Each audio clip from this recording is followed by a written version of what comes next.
En el nombre del Padre, y del Hijo, y del Espíritu Santo. Amén.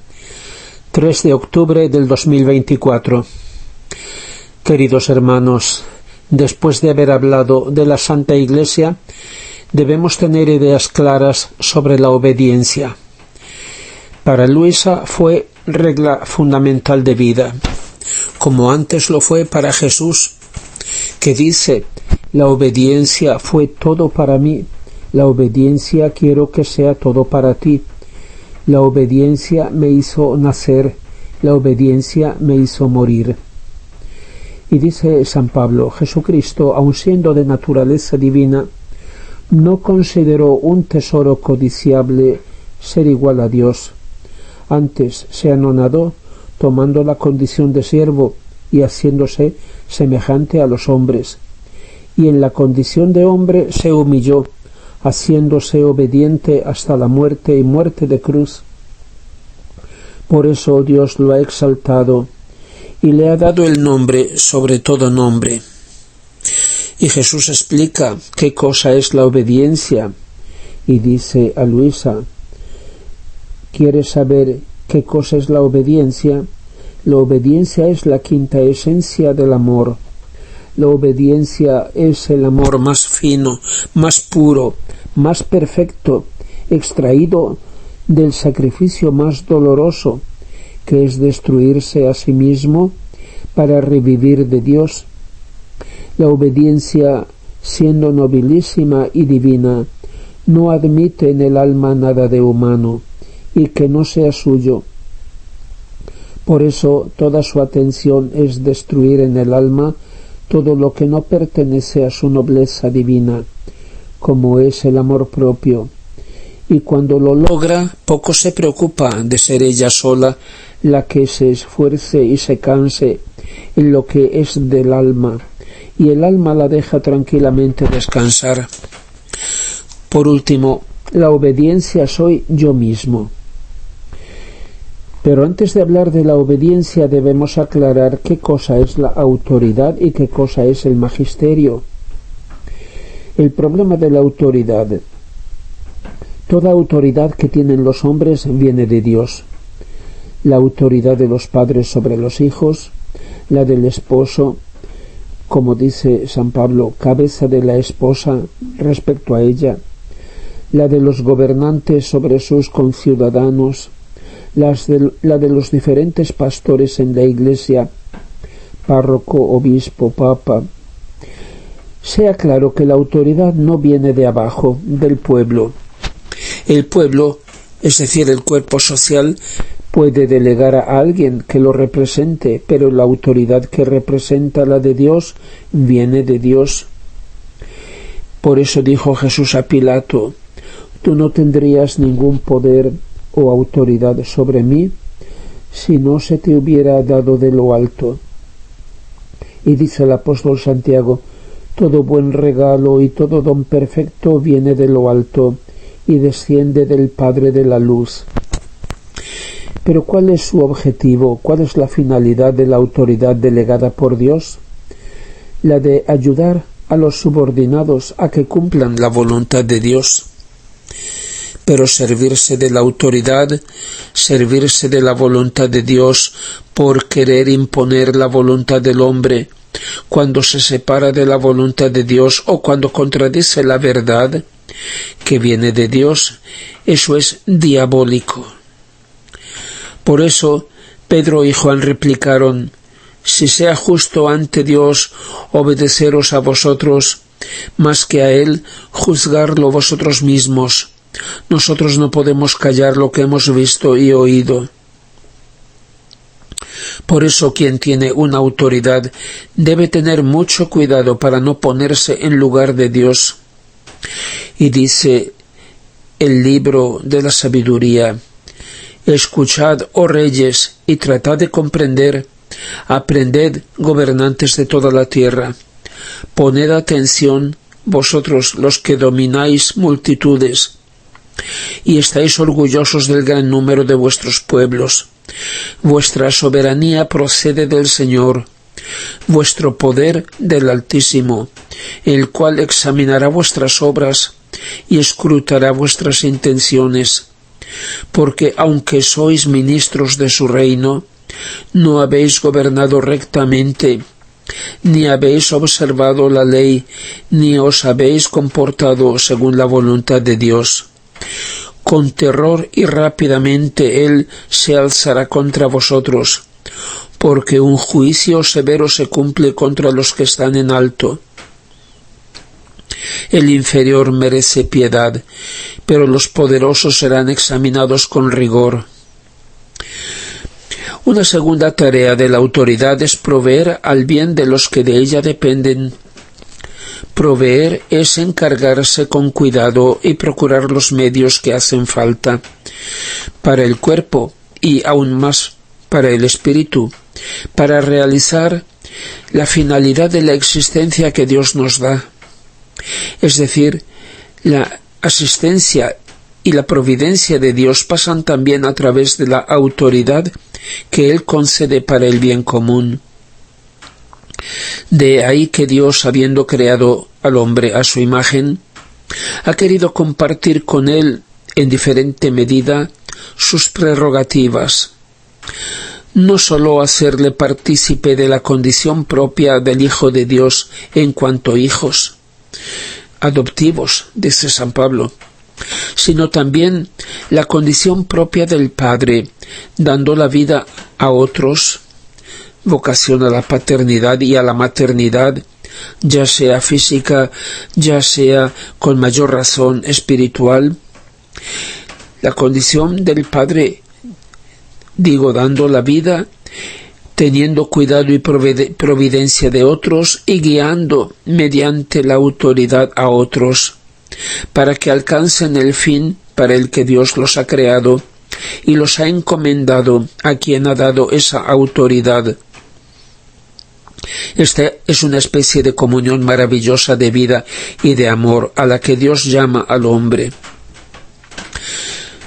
Y en cuanto al problema de la obediencia, dice San Pablo en la carta a los Hebreos que Jesús, aunque es el Hijo, aprendió sin embargo la obediencia, por lo que padeció, y hecho perfecto vino a ser causa de salvación eterna para todos los que le obedecen. La aprendió porque en el cielo no hace falta la obediencia. Todos ven tan clara la verdad que sus voluntades están perfectamente unidas a la voluntad de Dios. Todas las dificultades vienen de la confrontación entre el amor a la verdad, a Dios y a nuestro yo. ¿Cuál de los dos realmente preferimos? Entre las cosas con que se puede disfrazar el amor al propio yo, se puede esconder incluso detrás de una pretendida o falsa obediencia. Obediencia al Papa, dicen algunos. Pero el primer Papa, San Pedro, dijo al sumo sacerdote Caifás: si sea justo obedeceros a vosotros más que a Dios, juzgadlo vosotros mismos. Debemos obedecer a Dios y no a los hombres cuando contradicen a Dios. Nunca debemos confundir autoridad y magisterio. Son dos cosas diversas que deberían ir de acuerdo, pero muchas veces no es así. Quien tiene una autoridad nunca puede contradecir la verdad. Dice San Pablo: no tenemos ningún poder o autoridad contra la verdad, sino en favor de la verdad. No a todo es debida la obediencia, y hay tantas cosas a las que debemos desobedecer. Y la obediencia no se debe a cualquiera y por cualquier cosa. Atención, San Pablo dice: me maravillo de que tan pronto, abandonando al que os llamó a la gracia de Cristo, os hayáis pasado a otro evangelio. No es que haya otro, lo que hay es que algunos os turban y pretenden pervertir el evangelio de Cristo. Pero aunque nosotros o un ángel del cielo os anunciase otro evangelio distinto del que os hemos anunciado, sea anatema. es decir, sea condenado. Os lo he dicho antes y ahora de nuevo os lo digo, si alguien os predica un evangelio distinto del que habéis recibido, sea anatema. ¿Acaso busco yo ahora el favor de los hombres o el de Dios? ¿O es que busco agradar a los hombres? Y si aún buscase agradar a los hombres, ya no sería servidor de Cristo. Dios nos ha dado un tribunal interior, nuestra conciencia, sobre el cual nadie tiene autoridad, solo Dios. Ser obedientes en cosas justas es virtud. Obedecer a quien tiene autoridad en cosas de su competencia es un deber, es camino de santidad. Pero servirse de la voluntad divina, es decir, de la autoridad, para imponer la propia voluntad humana es diabólico, lo repito. Es fácil hablar de obediencia, pero la primera obediencia es a la verdad, y quien tiene autoridad debe dar el ejemplo. Es doloroso ver cómo tantos ciegos se hacen guías de otros ciegos y se creen maestros, cuando uno solo es el maestro, Jesucristo. Ninguno de nosotros es el amo de la verdad. Nadie puede decir, como el que manda aquí soy yo, la verdad es lo que me gusta a mí y digo yo. Nosotros podemos ser solo discípulos y testigos de la verdad. Pero como la mayor parte de las personas tienen la tendencia a querer que alguien vaya por delante y dirija y resuelva los problemas, mientras ellos van detrás tranquilos, sin tomarse responsabilidades, puede ser que a ese alguien le venga fácilmente la tentación de sentirse maestro y guía. Y dice el apóstol Santiago, hermanos míos, no os hagáis maestros tantos, sabiendo que seremos juzgados más severamente. El Papa Benedicto XVI dijo al principio de su pontificado, el 7 de mayo del 2005, el poder dado por Cristo a Pedro y a sus sucesores es en sentido absoluto un mandato para servir. La potestad de enseñar comporta en la Iglesia una entrega al servicio de la obediencia a la fe. El Papa no es un soberano absoluto, cuyo pensar y querer son ley.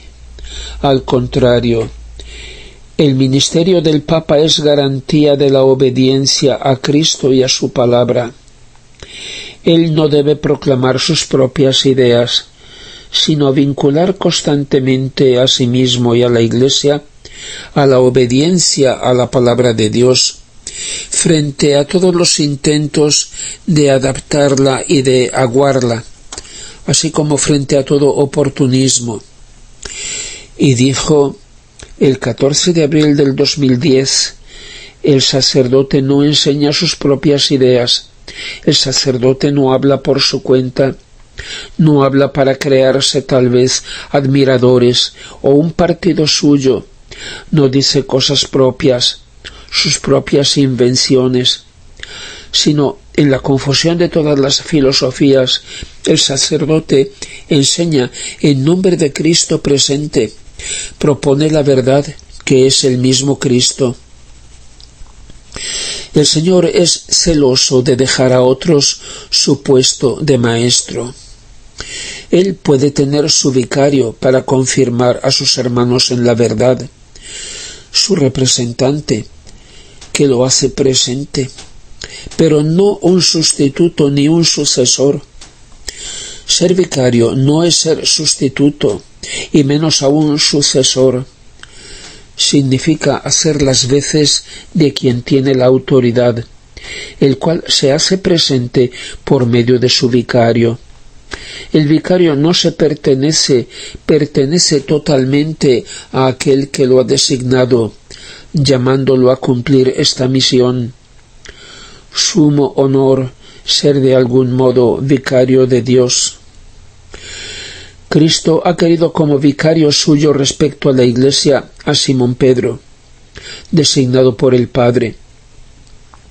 Tanto Pedro como todos sus sucesores ya no tienen derecho a ser ellos mismos. Por eso es que adoptan un nombre distinto del suyo propio, sino que han de ser Jesús por medio de ellos. El dulce Cristo en la tierra, como Santa Catalina de Siena llama al Papa. Por lo tanto, Pedro representa, es decir, hace presente a Cristo ante la Iglesia, e igualmente representa a la Iglesia, la esposa, ante Cristo. Por eso a Pedro, a la Iglesia, le pregunta: ¿me amas? Y a la respuesta afirmativa añade: apacienta a mis corderos, a mis ovejas. Son míos, no son tuyos. Tú no eres el dueño de mi Iglesia, sino que me representas. Ante ella, tú y yo somos una sola cosa, el buen pastor. El plural majestático que antes empleaban los papas, nos, decían, no era por ser majestático, majestuoso, sino porque son dos en uno. Así que, mi querido Pedro, tú eres el vicario de Cristo, pero si de alguna forma quisieras sustituirlo, suplantarlo, en el cuidado y en la guía de su rebaño, serías el vicario del anticristo, lo cual en medida menor se aplica a cualquier tipo de autoridad. Un segundo vicario ha querido Jesús, el apóstol Juan, su vicario, respecto a su madre, y como Juan, lo mismo nosotros, representados por él. En cada uno de nosotros la Santísima Virgen ha de encontrar a su único Hijo, a su Jesús, y Jesús por medio nuestro. Jesús en cada uno de nosotros quiere seguir honrando y amando a su madre, y en ella honrando y amando la paternidad del Padre. Pero el Padre Divino ha querido tener su vicario personal respecto a Jesús y María, y es el querido San José. Y como ha hecho las veces del Padre ante sus dos tesoros, así desde el cielo sigue ocupándose del cuidado de la Santa Iglesia, de la Sagrada Familia Mística de Cristo. Además, todos nosotros somos llamados a ser, en diferentes modos, vicarios de Cristo ante nuestros hermanos. Lo dice el Señor: el que acoge a aquel que yo envíe, me acoge a mí, y el que me acoge a mí, acoge a aquel que me ha mandado. Y lo dice: aquel día sabréis que yo soy en el Padre, y vosotros en mí, y yo en vosotros. Gloria al Padre, y al Hijo, y al Espíritu Santo, como era en el principio, ahora y siempre, y por los siglos de los siglos. Amén.